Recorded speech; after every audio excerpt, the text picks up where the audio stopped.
Hi friends, நம்ம இன்னைக்கு பார்க்க போது பிளாஸ்டிக் ஐட்டம் பார்க்க போகிறோம். ஆக்சுவலாக பார்த்தீங்கன்னா இதெல்லாம் பெப்பர் டப்பா, ஆயில் கேன், இது எல்லாமே ப்ரைஸ் பார்த்தீங்கன்னா வந்து உங்களுக்கு ஆஃபரில் போட்டிருக்கோம்.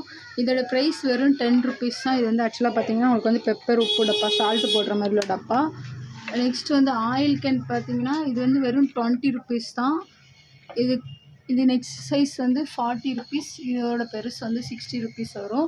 ப்ளஸ் இது வந்து 2 கேஜி உங்களுக்கு வந்து இதில் எதனாலும் நீங்கள் போட்டுக்கலாம். இதுவும் உங்களுக்கு வந்து 60 ருபீஸ் வரும். ப்ளஸ் இதுவும் பெப்பர் டப்பாலே வந்து உங்களுக்கு வந்து மாடல் டிஃப்ரெண்ட்டாக இருக்கும். அதுக்கப்புறம் இது வந்து ஜூஸர் வந்து உங்களுக்கு வந்து 20 ருபீஸ். இது வந்து லீக் ஆகாது, நல்லா மாடலாக தான் இருக்குது. நெக்ஸ்ட் வந்து முட்டைக்கூடு உங்களுக்கு வந்து வெறும் 10 ரூபாய். அதுக்கப்புறம் ஸ்நாக்ஸ் டப்பா உங்களுக்கு வந்து 10 ரூபா தான். ப்ளஸ் வாட்டர் கேன் வந்து 30 ருபீஸ். இது எல்லாமே நாங்கள் வந்து உங்களுக்கு வந்து ஆஃபரில் போட்டிருக்கோம். இதுவும் நீங்கள் வந்து ஆர்டர் பண்ணுங்கள். ஓகே ஃப்ரெண்ட்ஸ், இந்த ப்ராடக்ட் வேணால் கிளிக் நம்பருக்கு வாட்ஸ்அப் பண்ணுங்கள். மறக்காமல் எங்கள் சேனலை சப்ஸ்கிரைப் பண்ணுங்கள்.